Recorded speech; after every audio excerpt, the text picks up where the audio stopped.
University in Ohio, and present some things to you today on cricket. So I know at least two of you know cricket really well.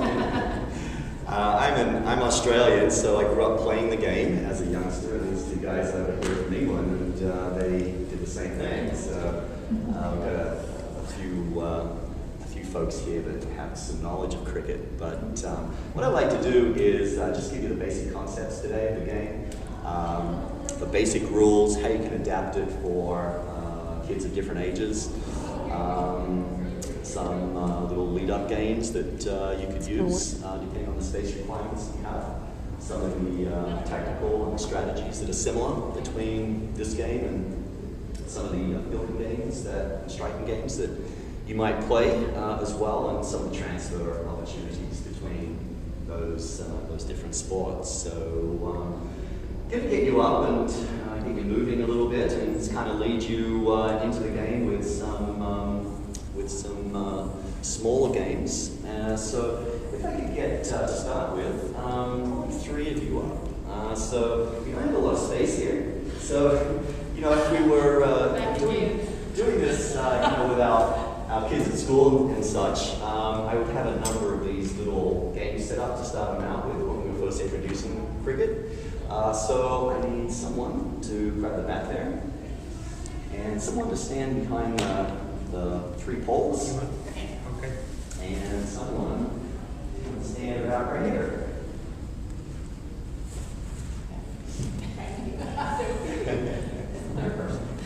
you've got the ball there. All right. So, again, I don't know if you've played much or not. I'll kind of assume that you don't know a whole lot about cricket, and this will be a way of introducing it. Gradually building some skills so that the kids understand some of the basic concepts. So the basic premise of our little three-person game here is for our pitcher, who we call the bowler in cricket, is to try and hit the three poles that each are called a stump, that together are a wicket. Got some really crazy terminology in cricket. Some of the terms. So each one is a stump. Each one is a stump. Yeah. The Right. thing about cricket is too the thing we actually play on is called the wicket. And, Yes. some fun terminology for the kids to learn about as well. So the idea of what we're going to do in our little three-person game here is for our bowler to try and hit the wicket there. That's her objective. Overhand or underhand? We'll go on here at this point. And our batter, your objective is to not allow the ball, a little game here, to hit the stumps of the wicket. And we've got this guy back here to retrieve the ball. He's the wicket keeper.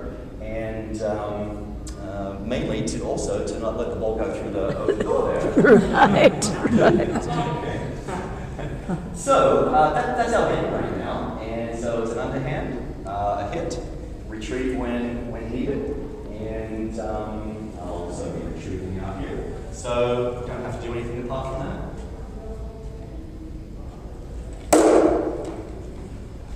Good. Excellent, excellent. Look at that skill. Okay. Bring it. All right. And the nice thing about cricket is that we've got a nice flat face on the bat, wider than a baseball bat. Gives the kids lots of success when playing striking games to start with. All right, let's do it again. Look up there. Bounce. Oh, she got it. So, Look it up. again, the idea of our little game here is to try and hit the stumps, and she hit the stumps. So, in our game, that in a regulation cricket game, if we were playing a regulation game, that would be an out, because your objective is to protect that. Yours is to hit that, leave that, so we could have another batter come in. In our little three-person game here, we would just rotate through. So, our bowler, our wicket keeper, batter will go the other way there.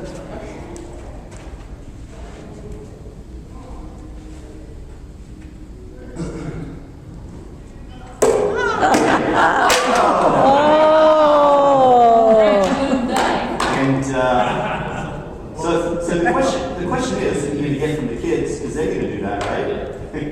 is what I hit the wicket and I hit the stumps. So what happens happens then, right? Well, that's also an out. So you're not out twice, but I'm out. you're out. So that would be another way to get the batter out. In our game, though, we're going to give you several opportunities to hit. You need to have a I strike. didn't hit it? Oh, that's going to be hard. I can't see it. Whoa. So you caught the ball, right? Kids are going to ask you, well, if I catch the fly ball, what happens then? Well, that's also an out. So in essence, you've had 2 opportunities to hit and you've been out 3 times.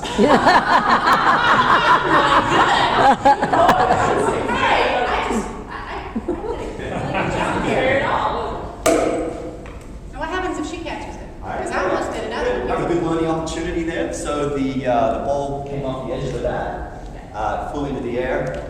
If she had have caught that on the I fly, hit it again. that would be 4 outs in 3 tries. So in our game, cricket then, as we're sort of learning the progression here, so our wicketkeeper is always thinking about that opportunity. So back here, waiting. Ready to go. Yeah, and so if there's a little tip there. Hey, I'm trying really hard. I am working hard to get me 4 outs. There, you are doing a great job. Oh!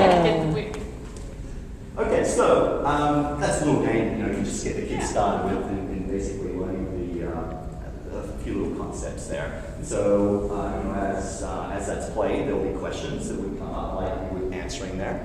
Kids begin to understand the concept. So, what we're going to do this time, though, is we're going to move our ball back because this is actually not as close, they're too close.